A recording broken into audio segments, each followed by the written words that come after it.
Right, well, good afternoon, everybody, and welcome to Hudson Institute. Thank you all for being here. On a Monday, we have, I think, a very interesting talk today on a book that I thought was absolutely wonderful, America's Cold Warrior, Paul Nitze and National Security Strategy from Roosevelt to Reagan. And hosting today, of course, James Graham Wilson, who's an official historian of the US State Department. This is his second book on the Cold War, actually, and his first one was Triumph of Improvisation, Gorbachev's Adaptation, Reagan's Engagement, and the End of the Cold War. So he's written on both bookends now, both the formation of Cold War containment strategy and then also the Reagan years where the Cold War is successfully concluded. And what we're going to get into today, what I'd like to get into that I think really counts here is how timely this is. Paul Nitze, as James points out, is not really a household name in the United States, even as you have people like Henry Kissinger or even George Kennan, who people know when they know the history of US foreign policy. But Nitze was one of the main architects of one of the most important strategies we've ever had. And he did it at a time when everything was going wrong all around him. And I'd like to start by taking a quote from Nitze's own words in a retrospective on NSC 68, which was released in 1950. It was orchestrated by the State Department and the then sort of newly formed National Security Council. But Nitze said, we were fundamentally to reassess our national security policy, meaning the whole big picture of American security, foreign policy, and the entirety of US grand strategy, essentially. And he said that during the drafting of NSC 68, at that time, the pillars of our post-war foreign policy were failing. So basically, we were in a moment where, having emerged victorious from the Second World War, we were nonetheless losing the entire picture for what really do we do with the post-Cold War, with the post-World War II moment, with the early Cold War. And then, if you zoom very far out, Nitze and his colleagues came together and put together a US grand strategy that arguably set us up to win the long Cold War, and later was, as Reagan saw it, set up the first principles that we ultimately used for victory, and contributed, therefore, to enormous American success in the toughest contest we've had. So if we're now in an era where certainly those at Hudson believe we're facing something like a new Cold War, at the very least, a sort of axis of adversaries worldwide. I mean, a tremendous foreign policy changes. I mean, everybody can understand that now. There are those of us like myself that say we need a new US grand strategy. We need to get back to the ability to do that well. And so therefore going back and seeing not only the strategies that led this country to ultimate success, but the individuals that helped create them is, I think, a really useful exercise for getting our bearings now on the fundamental picture. And also, Nitze is just this utterly interesting person. So there's one quote that I pulled out here. We'll get into this, but as James writes, he formed the entire profession of national security professional. That was really something of his making. It tracked his career. And he was, on one hand, a scholar, another, an investment banker. He was also sort of an adventurer in the Second World War. It was quite, a unique approach to life. And I think the impact and the experience that went into that impact were there's a lot to dig into here. So, James, I'd just like to begin with the question that I usually ask when I get asked to do a book talk. People ask me this, and I think it's a good one. But what inspired you to write a new biography of Paul Nitze? And I'm going to add to that: did you expect it to be as timely as it is? I mean, this is very timely and important. Well, I wish it weren't timely, because I wish that there weren't so many very scary things happening around the world. I suppose if it gets people talking about the Cold War and elements from it that might be helpful in terms of how the United States and its allies deal with these problems, then that's a good thing. I got interested in the topic about 10 years ago. And this is not a testament to productivity on my part, because it took me much longer to do it. But I was at the Wilson Center nearby hearing a talk by Frank Castigliola, a wonderful scholar at the University of Connecticut, about George Kennan's diaries and George Kennan and Russia writ large. And there were several moments where Frank's talked about, Kennan said this, Kennan thought that, Kennan wrote this or the other thing about Vietnam, about the INF missile deployment in the early 1980s. And I was then working, as I am now, on the Foreign Relations of the United States series. And I'm supposed to say my views are my own and not those of the government. But I kept thinking to myself, at each of these moments, I know that Paul Nitze is intimately involved in these negotiations, and that Kennan is writing in a way that kind of reinforces what I think a lot of critics of American foreign policy were already inclined to believe. And he wrote beautifully. I mean, and he was really a great scholar and historian. But did it actually change the policy? And that kind of got me interested in Nitze and his longevity.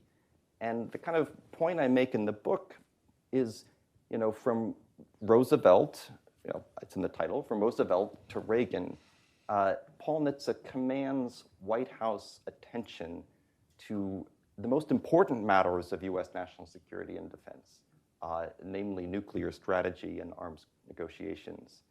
And I try to lay out in the book, well, how does he do it? How does he stay relevant for all these years? And I think that, as you alluded to earlier, Jonathan, that part of it was creating this new profession, that he's on Wall Street in the 30s. He's brought into government by James Forrestal as the United States is preparing to enter World War II. And he has this incredible set of experiences in World War II, working from trying to procure strategic minerals in South America, drafting the important elements of the strategic bombing survey in Europe, and then essentially leading the strategic bombing survey in Japan after the end of the war.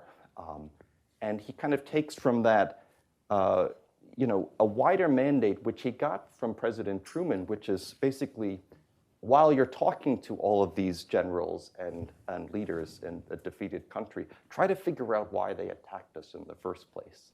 And so I think the strategic bombing survey, especially in the context of NSC 68, is very important because he's drafting it in early 1946. And he's staying in DC when a lot of bankers and lawyers are going back to their practices in private life. And his basic takeaway is that Japan attacked the United States in December of 1941 because the United States had allowed its strength to atrophy. And weakness for Nitze was provocative. And oh, by the way, he's looking out into the world in early 1946, and he's seeing a repetition of what he writes about in the late 1930s. Now he gets no traction on this, and he's very annoyed because the person who does get traction is George Kennan writing his long telegram, which was better written. And for younger scholars out there, I think one takeaway from this book is that Nitze was not as good a writer as Kissinger and Kennan, and so always work on your writing. But Nitze was very annoyed that even James Forrestal, who was the great champion of the long telegram, didn't think the same about Nitze. But he stuck with it, and that's, I think, a really important point of the book. He is passed over for promotion, and even originally when Atchison, Atchison doesn't accept him at first. He's initially passed over to be the deputy to George Kennan in the policy planning staff. He's passed over for 7 or 8 other really big jobs throughout his career. And I think that there's something inspiring about his resilience and willingness to keep with it. But in terms of the profession, well, look, retired military officers at the end of World War II moved up in rank. Foreign service officers moved on to their kind of next posting. Nitze had no real career set for him. And the National Security Act of 1947 doesn't really create a cadre of national security professionals.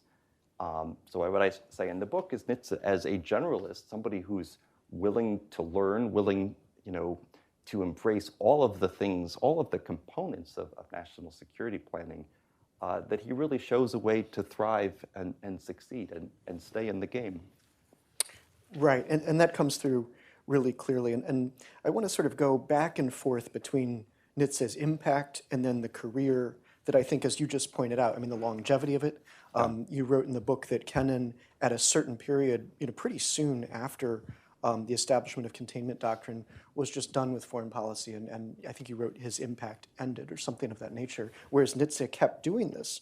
And by the end of it, you have this person that's done so much, and I want to pull out a few quotes from the book and then get us back to why does he actually matter? I mean, why do we need to know about this man today?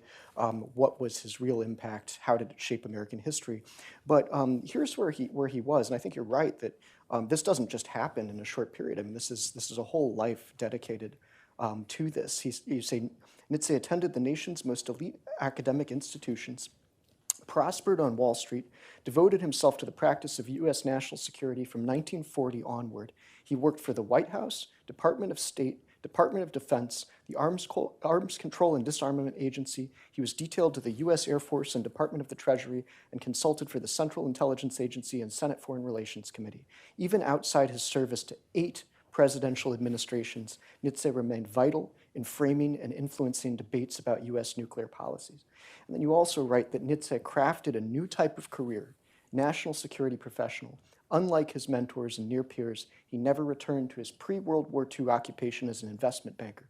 And by the way, the Wall Street chapter is fantastic. I mean, this man had an entire 10-year career on Wall Street, and reading that, it was like reading a biography of Steve Schwarzman or something. It's quite a lot packed into one life. The early days of the Cold War demanded generalists with competence in multiple areas: economics, military strategy, intelligence, diplomacy, and the know-how to achieve results, whether in the private sector, academia, or government bureaucracies. Nitze met the demand. So in a way, you're talking about someone who was right for this moment, and that's what I want to get into now, because the moment where everything was falling apart, by his own account, that's where we were. The pillars of our post-war foreign policy were failing, and they had to go back and address some very fundamental questions about the world in NSC 68. And I think someone like this who was able to draw on all of these things and therefore deal with fundamental elements of the world, so to speak, it seemed to me like a unique moment in American history where we ask ourselves today, what led to the creation of successful grand strategy? And how would you define the sort of what was being asked of the people that dealt with this at the beginning? What were they bringing to it? And in a way, I mean, to me, there's sort of a creative process to this too. I mean, to be asked fundamental questions, to have a diverse background with lots of experience, and then to go in and just do the job. So the specific context, which you've alluded to, is the fall of 1949, which was truly awful from the perspective of U.S. foreign policy making. You have the fall of China, the communists prevail in China, and you have clear, irrefutable evidence that the Soviets have tested an atomic bomb, where the president and his advisors had said they can never do it. You have the British Empire, which is perpetually on the verge of collapse, sort of on another verge, and you have Nitze really, I think, attracting the trust of Dean Acheson and Secretary of State in kind of being the point person for, should the United States pursue the hydrogen bomb, which could be exponentially more powerful than the fission atomic bomb. Nitze works on this project with alacrity. He goes and talks to Edward Teller, to Robert Oppenheimer. Incidentally, Robert Oppenheimer, I quote in the book, says, if we're honest to ourselves about this, the future is all gloom and doom, atomic explosions, yada, yada, yada. That's his view. That's Oppenheimer's view and the view of others. And, they basically proposed to Truman, here is the report. Here is the strengths and weaknesses of pursuing the hydrogen bomb. And the question boils down to, as Truman says, can the Soviets do it?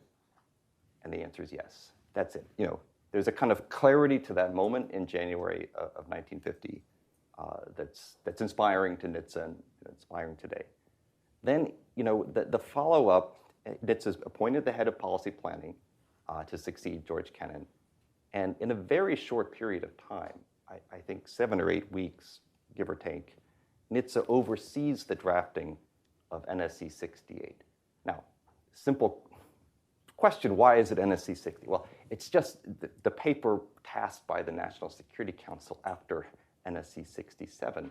But keep in mind here that we have in 2024 and more recent years a very large National Security Council staff that would be doing this in-house. Back in 1950, the material is outsourced to the State Department. The tasking is outsourced. Nitze leads a team quite well. I mean, Kennan would have insisted on writing it all himself. Nitze was a pretty good manager of a group project. And more importantly, he doesn't have to send it around all of the bureaucratic agencies of 2024. He stamps restricted data on this project. There was, I don't think, any restricted data, which is a department of, it means nuclear. But he kind of gathers key constituencies in the Department of Defense to effectively override the sitting Secretary of Defense, Louis Johnson, who had promised Truman that he would keep the defense budget under $13 billion. Now, as we discussed earlier, there's no specific dollar figures in NSC 68, but it's pretty clear they're going to ask for a lot more. So what's the substance? I mean, the substance is effectively, it gives an explanation for why peace failed in the interwar period. It very eloquently ties the challenges that the United States faces to the fundamental founding documents in language that I suspect is rarely Nitze's. I think Louis Howell and some others on his team kind of drafted the more evocative of language. But part and parcel with NSC 68 as the text was the way they went about doing it. I mean, they got their constituency lined up. Nitze, as policy planning director, something that's alien today, convenes the Joint Chiefs of Staff and the Secretary of Defense and the Secretary of State. And they basically, have the knives out for Secretary of Defense Louis Johnson when he arrives, and he storms out in a huff. They send it to the White House. Truman initially doesn't want to deal with it, but then it's in June 1950, the start of the Korean War, that Truman comes around and basically signs off on it. And why does it matter today? Well, I think you can put both Kennan's own strategy and Nitze's NSC 68 in a sort of in one category. And the category that often gets underlooked is that the purpose of these strategies are not to go to war with the Soviet Union. The purpose is to win without war. And that, I think, is what's so elemental today, and we really can't lose track of in terms of where we go with revisionist coalitions today. Absolutely, and that's a critical element here that I think matters in today's grand strategy. This idea of winning without war, which was novel at the time, having just fought two wars. Yeah. Right, and then something else that whole idea, which today in Washington I think is very important. I mean, in a lot of people looking at the contemporary issue of China, I mean, the question is, how do you have a peaceful long-term victory? I think people are, by definition, taking Kennan and Nitze and others as the role models for what real strategic success looks like. And another element that I think is really important to this in NSC 68 is that Nitze's generation, as you and I talked about before, they weren't worried about the next Vietnam because that hadn't happened. They were worried about the next Pearl Harbor. Yeah. Can you tell us about that? Because I think today NSC 68 is often a controversial document despite its importance. And people might look at it as something that led to the excesses of the Cold War, to over-militarization of US policy. But they're coming from the point of view of what real failure is what happens at Pearl Harbor. When an adversary, as Nitze saw it, and others around him, I'm sure, would see the US as weak, as unprepared, and therefore would seize the moment to attack. Is that essentially where things stood?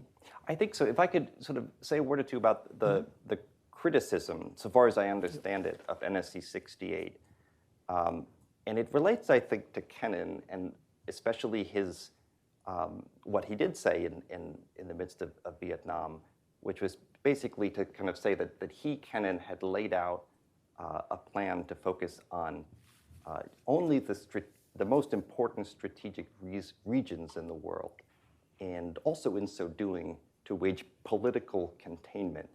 And he kind of contrasts that to what Nitze wrote in NSC 68, which is that it should be global, the Cold War, and that we needed to rely on a large, sizable military force. I mean, remember Kennan saying at one point it would just take a couple of Marine expeditionary forces, and that's all we would need in the early Cold War. And so I think that there's a kind of tendency to kind of accept what Kennan wrote, and you could say, well, we blundered our way into this global Cold War and into Vietnam because we rejected what Kennan himself wrote. And the person perpetuating that line is Kennan himself. And then NSC 68 is not declassified until 1975.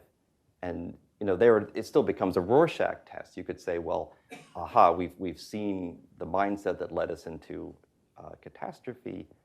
Or as somebody like Ronald Reagan said, well, actually here we have this clear articulation of first principles, and the Democratic Party especially kind of veered away from it over time. But I think to your point about another Pearl Harbor, yes, I mean, of course, that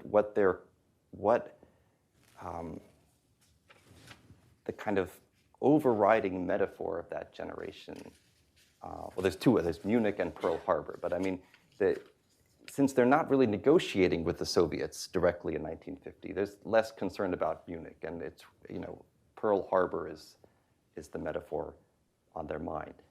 And, then if I could just kind of say a word about the rest of the Cold War writ large, I mean, the remarkable thing we have to remember is that we did manage to get through it, and we did get arms agreements, some of them formal treaties, some of them more kind of reciprocal understandings that took away the incentive for a disarming first strike. But that's what Nitze, for the last 20 years of his career, before the 90s, I think was really obsessed with this notion of a first strike. And this is the Nitze scenario, and this is after the Soviets achieve parity and, in some circumstances, superiority after the Cuban Missile Crisis. I have to think about it more, but I don't know whether the kind of, in terms of what we're dealing with today, the country's dealing with, whether Pearl Harbor should be the overriding metaphor. I'm not sure. I mean, you may have a different Sure. view of it. I thought it was really nicely expressed in the book, where you say Nitze's lesson of history, again based on his personal experiences and readings, was that preparedness mattered. The United States had been provocatively weak in the late 1930s, leading Germany and Japan to have their way with the free world. Yes, and I think that's, definitely. what's important about this to me is, we're about to head into this period where this whole town is going to be talking about the return to peace through strength. And of course, Reagan, that's Reagan's big idea, and I think it's going to become a very important idea again. And we have Don Stoker here today, who in his book on grand strategy in the Revolutionary War, he mentioned that we began the sort of enduring American tradition of being unprepared for conflicts that eventually came to us. So I just thought that Nitze, this to me was one of the reasons why he's so relevant, was, you're talking about somebody whose worldview, as you wrote often here, was about preserving American strategic superiority.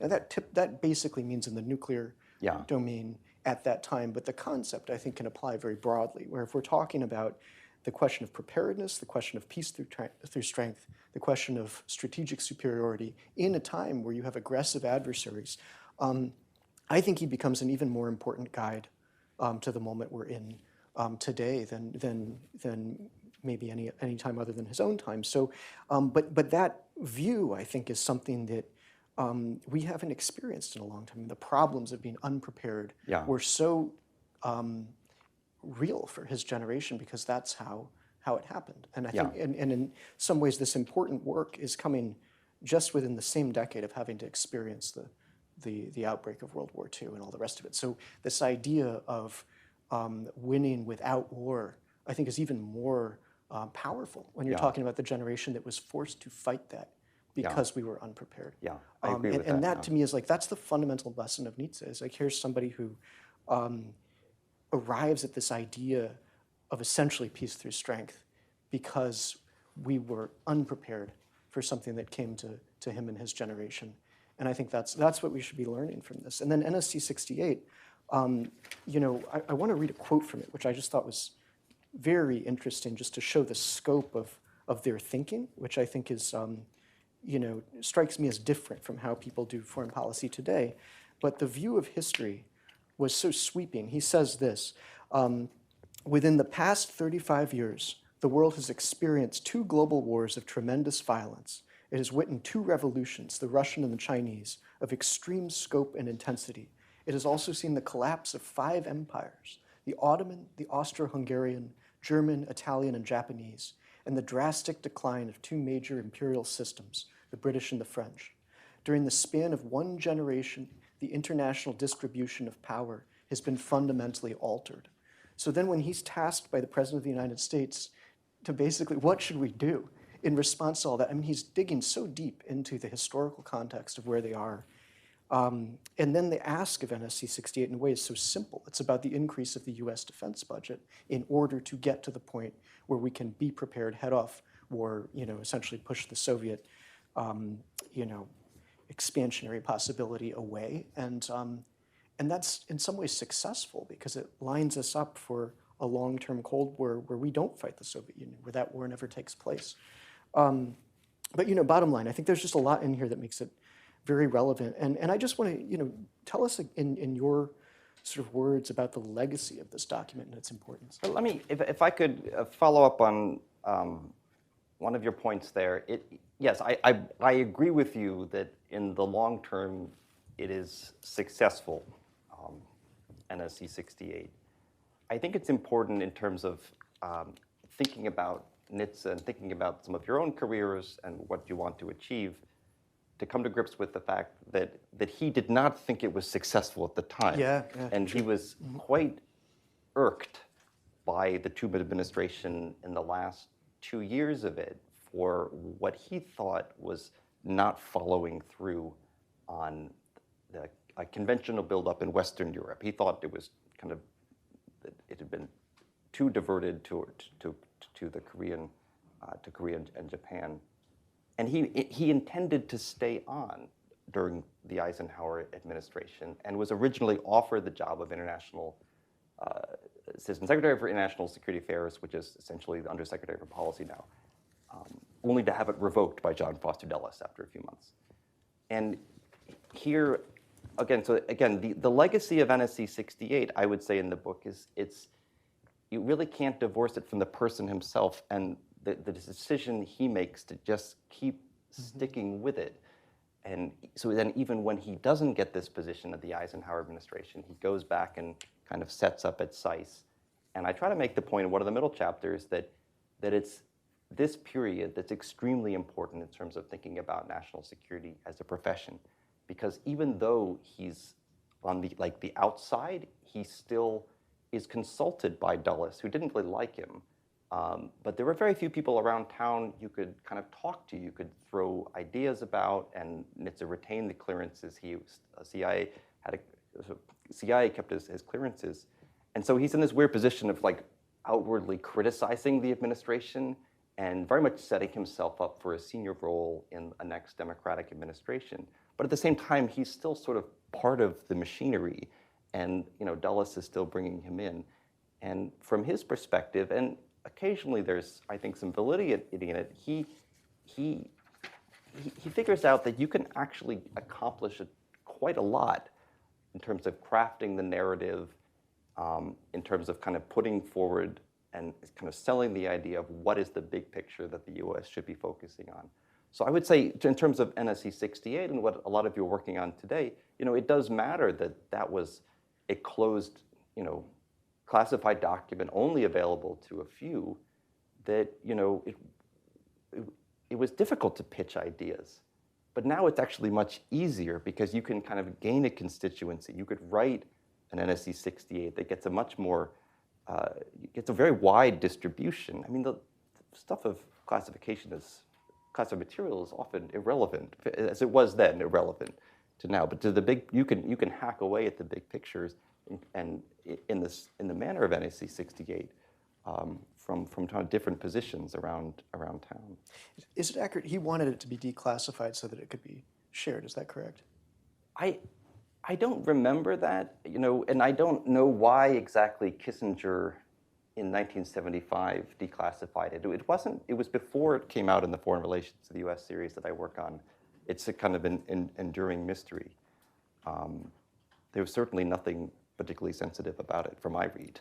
Right. And one of the points in the document itself was that there should be education of the American public on the nature of the threat. Yeah. And another account of it, I think another historian writes that it was a document that would lend itself to preaching, something of that nature. Basically, they wanted the ideas out there. They wanted people to understand the threat, what to do about it, essentially. So it wasn't just the strategy document. It was that entire push to deal with the Cold War as it was existing. And to your point, I mean, it was a life's work for Nitze to just keep on trying to move America into the position he thought was required.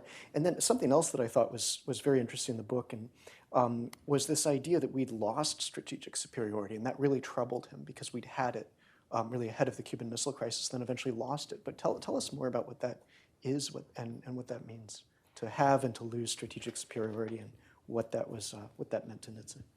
So one of the points I try to make in the book is that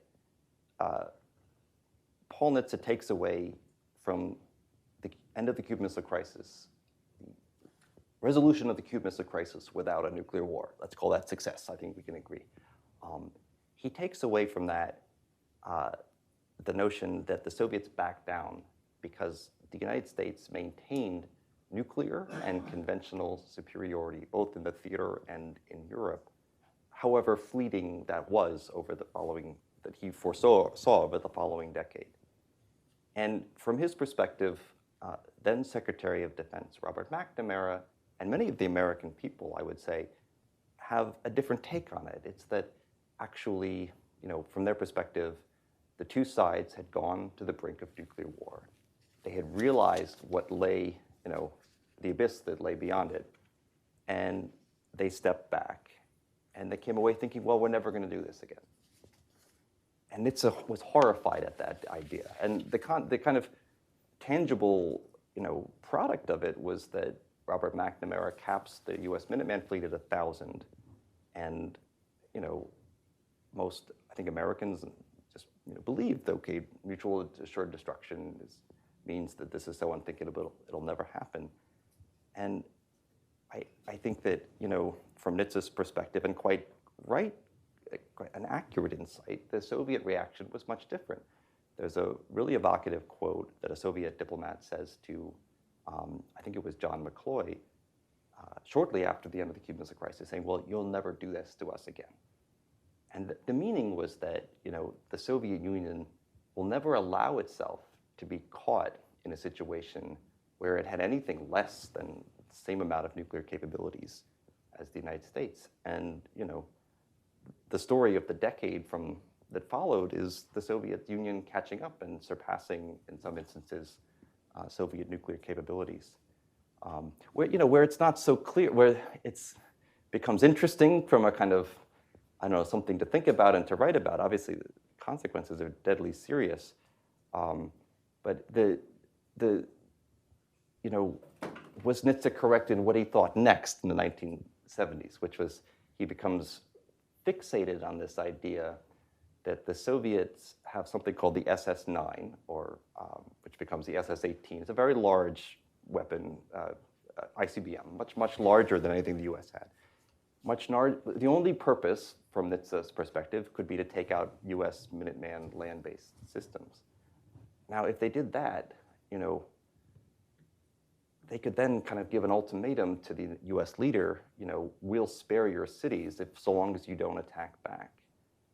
And the Soviet leaders would they would know that no American president would actually, strike back. Just because of the nature of the American system, the nature of the American president, they're not going to take that trade. They'll accept, surrender. And so what we needed to do is to, structure our forces in a way that, the Soviets have confidence that they could never get in that situation. Because from his perspective, if there ever were a repetition of the Cuban Missile Crisis, it would be the United States that would have to back down from the mid-1970s onward. Now, fortunately, we never had that, right?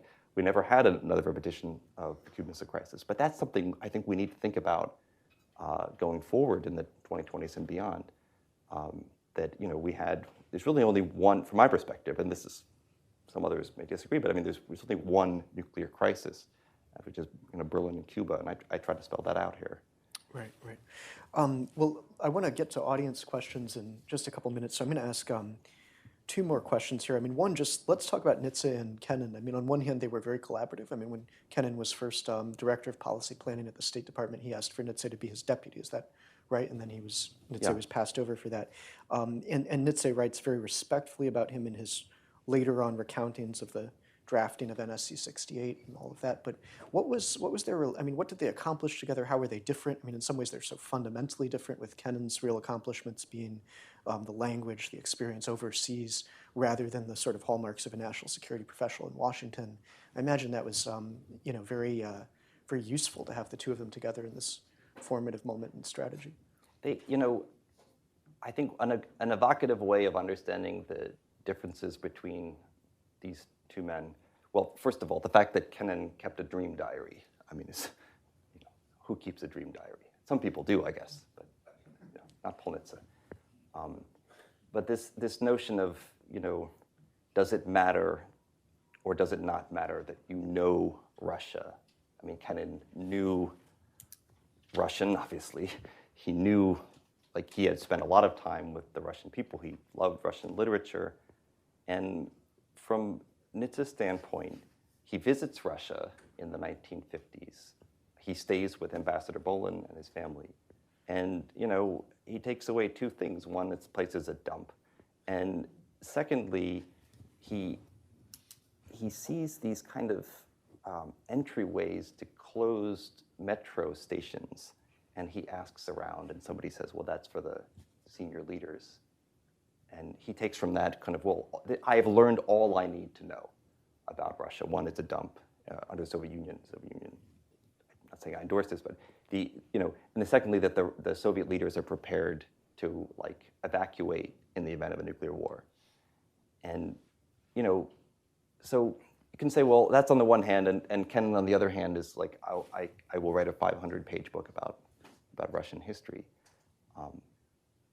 It's good to have both perspectives, but in the realm of deterring the adversary and trying to figure out how to structure our forces to do that and how to explain that to the American people, I think that you sort of have to come down on the one side, and you have to evaluate, okay, what are the worst case scenarios?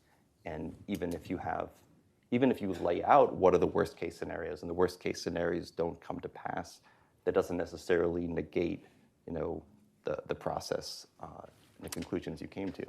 Right, and that is sort of what I find interesting about this is, in contrast in today's era, I think there were a lot of people that did not know China, and we wound up with a policy that, of engagement that was really self-defeating. That's another subject, but then we really had the beginning of our long-term strategy was formed by a real Sovietologist, but it was accompanied by a real national security professional. Yeah. And I imagine that was just, they got and what Nitze wrote was we had to give the president the clearest, most detailed assessment of the threat, and then what to do about it. And to have that all just early on in the Cold War, as dire as that moment might have been in terms of current events at the time, I think it was very fortunate to have both the knowledge of the country and this focus on, sort of nascent, the American national security career come together and do that very successfully. Whereas I think we've seen the opposite of that to some extent in our own era. And my follow-on question before we go to the audience was just something that comes through here, and answer this how you want, because you're at the State Department, and we know this is not the officially speaking for the State Department, but I mean, this really puts the Nitze's era, Nitze and Kennan, it puts the U.S. State Department right in the absolute center of U.S. grand strategy at, in some ways, the most important time. I guess this is sort of before we have the broader, more complex bureaucracy of national security architecture that we have today, but just the ability to get that clear, effective planning done and to have state be right at the center, to me evokes like a time where the meaning of diplomacy was even different. I mean, it was about strategy. It was about setting up an approach to the entire world that would ultimately be successful in strategic competition. And is that just sort of a romantic view of this, to see state as this real mover, a prime mover in this period, or how would you look at that today? I think it's a little more complicated. You're right that the nexus of strategic planning is in the Office of Policy Planning. There's just a couple of caveats to it, I would say, is that the State Department had done a terrible job of planning during World War II. Sure. And the Joint Chiefs have done a very good job of planning. And that part of the rationale for Nitze creating SICE was that he thought that the Foreign Service officers, particularly during his interactions with them during World War II, less so in the late 40s, because I mean he has, what skews the example here is that Nitze has the opportunity to say, give me your best. So he brings the kind of 5 or 6 what he considers to be the single best Foreign Service officers and say, come work for me, right? So he gets the most talented folks.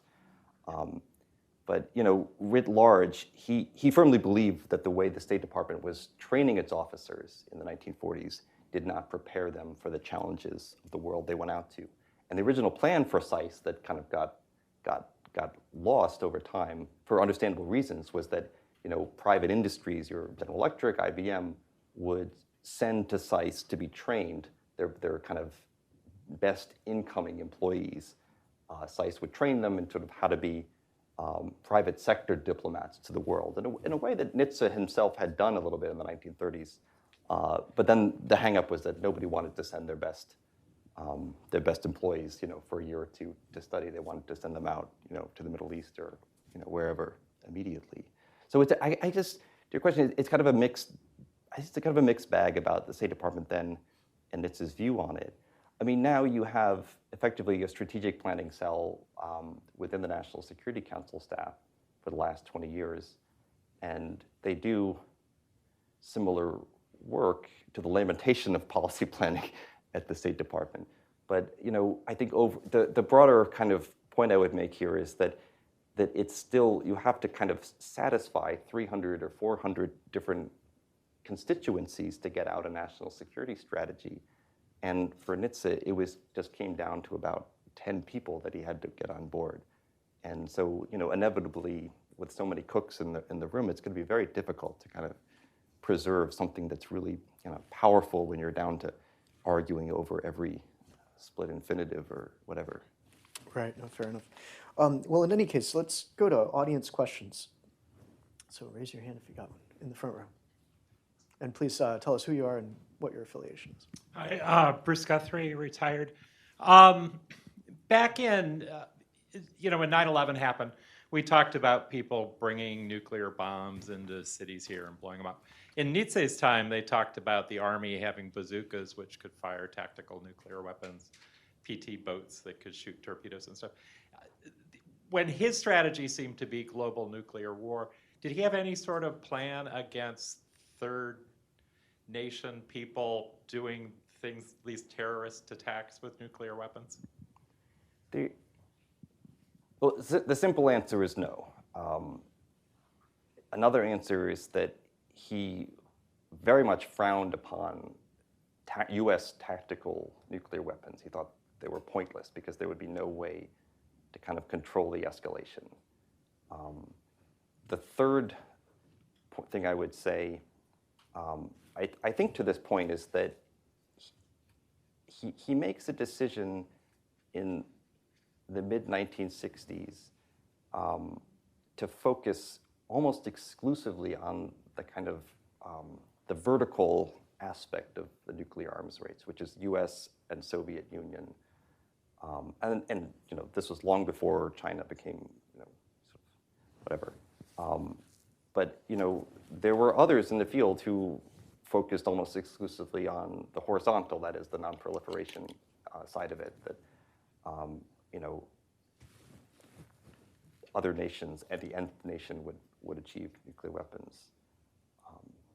If I could say one more thing to this, and I should also mention that in the book, I kind of start out with the imagery that on 9/11, Nitze was supposed to meet with Condoleezza Rice at SAIS to talk. She was going to give a speech about ballistic missile defense, and he was supposed to meet with her, right before it. Obviously, the event was postponed.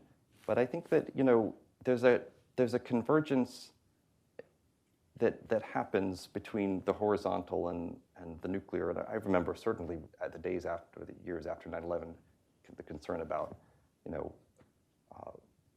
it would be a dirty bomb in a U.S. city, and the fundamental fabric of America would sort of collapse after that.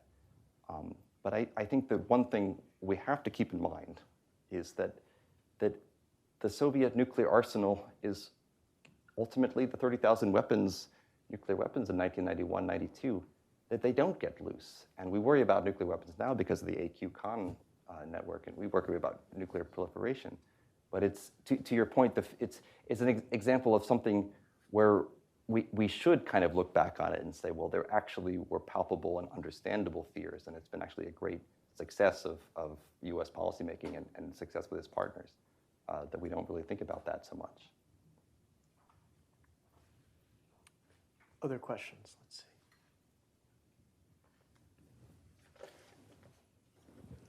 Right here in the front.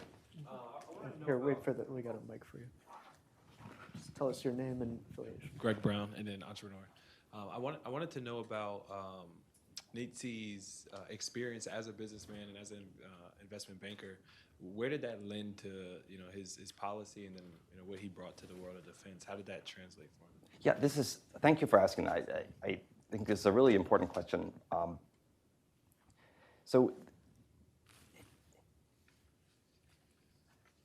Nitze was the son of an academic, and he was slightly rebellious in the sense that his father, who was this great professor of Romance languages at the University of Chicago, was around all these other Nobel Prize winners, and Nitze's attitude was, they don't achieve anything. Like I want to be a man of action, unlike these people who just talk. He finds that like a few years after college when he goes to Wall Street, and he's in awe of Clarence Dillon, head of Dillon Reed. And he kind of, I think there's several instances I describe in the book where he just kind of, his view of the world is how it actually operates is that people like Clarence Dillon, they call up world leaders and they say, this is what you should do. And then when he reads in the newspaper, like this thing has happened, he just assumes, oh, this is how the world works, whether or not that's actually why somebody acted the way they did. But then throughout the course of the 30s, he is placed in kind of higher level positions of responsibility, being on corporate boards, being oftentimes the executive secretary in the room who has to kind of sum up, okay, here's our conclusions. And he gains a confidence in arguing with some really like self-important people and sometimes just straightforward important people. And so there's a kind of confidence that he gains on Wall Street, and his kind of propensity for taking risks. The thing that I think Jonathan and I both really love about Nitze in the 30s is he gets involved in some of these wild things. Like he and his friends outside of their actual jobs they tried to found something called an aquarator. It's like almost like a soda stream that was going to take on Coca-Cola, and they also had this like disinformation campaign that they were going to say that Coca-Cola causes sterility, and they were going to do both and get rich.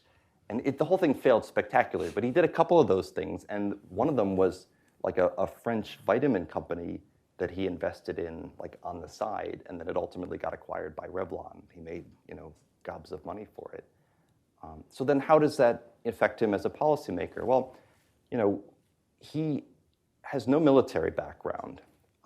He's gets himself in the proximity of people like George Marshall and others during the wartime exercise, right, during the wartime years.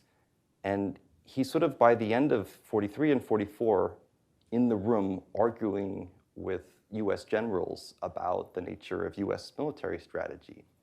There's a point in the book where he goes to the beach and he's working on this plan to fundamentally revise the US strategic bombing campaign in Japan. And he leaves his notes on like Coney Island, which I would not advise you all to do today. But I mean, so he kind of builds up the confidence that I try to make in the case in the book that is based on his experience on Wall Street. And then it kind of bleeds into his overall strategic framework, because when he writes in the Strategic Bombing Survey for East Asia that we didn't have to use the bomb, I agree, and I'm not the first to come to this. There's a fellow named Robert Newman who said this many years ago, that actually what's shading his thought is more that he had come up with a plan to win the war by changing the bombing strategy. He had no knowledge of the atomic bomb, and so I think he was annoyed not to have known about it. But his kind of conclusions are shaded by I had come up with this plan that was going to win the war without it. But he has the confidence to kind of brief generals and go up against them because of what he learned on Wall Street. Other questions? Here we go in the back. Hi, Christopher Bright, George Washington University. So I think this is a summary, and correct me if I'm wrong. So Nitze counterposed against George Kennan, and Nitze writes NSC 68. It's never quite implemented to his satisfaction, but then he spends the rest of his life trying to implement it to his satisfaction, including Team A, Team B, the Reagan administration, so forth. Same view of the world and same lessons that he thinks need to be applied. I think so, and I've been asked sort of, did he ever express regret? And no, I think is the answer. But I also think it's important to kind of include with that answer that he, in 1986, 1987, and I make the case in the book that actually his NSC 60 is extremely important, but so is his work for George Shultz during the second Reagan administration in coming up with a framework of what becomes the START 1 strategic arms reduction treaty. And in that, I think that he comes up with a formula that tries to integrate Ronald Reagan's plans for the Strategic Defense Initiative with a treaty that would kind of reduce or not eliminate the Soviet SS-18 missiles that had been haunting Nitze for so many years. And he believed at that point, and to the end of 1988, as he's trying to negotiate a treaty, he still believed that the United States had not reacquired the strength that he needed. And he also did not believe that Gorbachev would do the things that he then did, which was to let Eastern Europe go. So,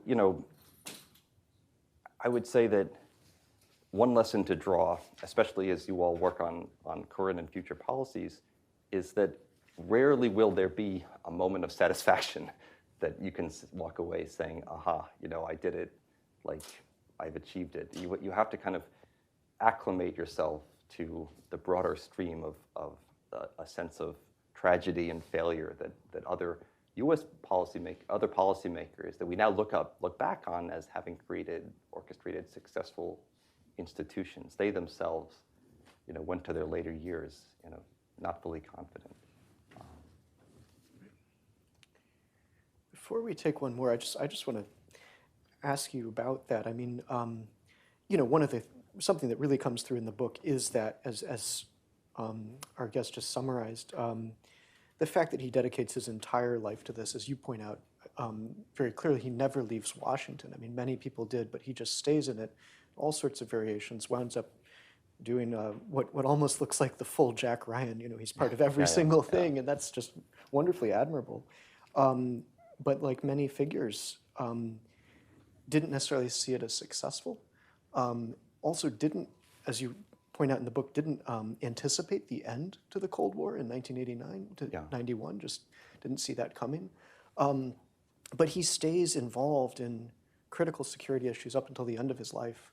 And what would he be doing today? I mean, would there be a need for a new grand strategy for another NSC 68? Or would he be on to some new issue? Or did he find that thing and keep running with it? Or was he still thinking about the bigger underlying picture as he did at the very start? So by the mid-1990s, he came to the view that nuclear weapons were no longer necessary to preserve peace. And part of it was that he was quite enamored of US kind of precision-guided munitions as a way to deter adversaries, and that the Soviets, that the Russians were kind of too bankrupt to sustain their nuclear arsenal. And, and at that point, it did not seem that Beijing was seeking something of the same order of magnitude. So he becomes very fixated on global climate change as the, which I think Herman Kahn at some point, that to him was the kind of the big security issue that lay on the horizon. And ahead of his time on that. The thing that I think we have to kind of take with a grain of salt is that he also signs the letter opposing NATO expansion. But then sort of, the world changes as he grows very old and then ultimately dies. And so I don't, if we look to 2024, what would he be thinking about? And I don't think it's necessarily kind of the things he was thinking about in the mid to late 1990s. I think that, he probably would say there's no particular need for a new NSC 68 because, you have the original that he wrote that could just be, brought out. But I definitely think that he would be, that's his kind of snarky personality. I mean, the fact is, yes, of course, he thinks that that's what we should be thinking about. And that, some version of this Nitze scenario, Bruce said about the kind of example of the suitcase nukes. That was the kind of the equivalent, I would say, of the Nitze scenario in the early 2000s, that we would be, that this would happen, the US would be kind of blackmailed into deterring itself from doing anything in the world. And I think now, it's the unparalleled complexity of a three-way strategic arms competition between China, Russia, and the United States that I think he would just be singularly focused on, because that to him is, is just so infinitely complex. But we could easily get ourselves into a position where the United States deters itself from taking allies to uphold its interests and values. Well, thank you. And thank you all for being here. America's Cold Warrior, Paul Nitze, from Roosevelt to Reagan. It's I think one of the best national security biographies I've ever read, and just an extraordinary sort of intertwining of the life of this fascinating person who's so much more interesting than you might know from the outside. And then this seminal moment in American strategic history where, the document that many regard as the sort of opening bookend to the long Cold War, the genesis of containment, and ultimately something that even Reagan, saw as essential when he finally put the game to rest in the late 80s. One of the great lives in American national security. And I did want to read one thing just because it's so interesting, but to give you a sense of this individual, just to make sure this is conveyed. This is Nitze during the Second World War. He goes on an expedition to Brazil, and here, obtaining the right materials could determine the difference between victory and defeat.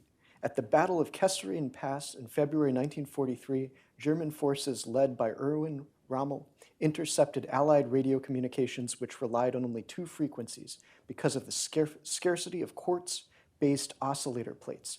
So Nitze led a team of 40 geologists to Brazil, where they rode around on horseback searching for a fresh supply of quartz. So to do that kind of work, to get the big picture right, to be immersed in the details, but also for the entire adventure of victory, I think it's just a fantastically interesting life, and the book is perfect in conveying all that. So thank you for being here, and I highly Thank you so recommend much it. for having me. Thank you.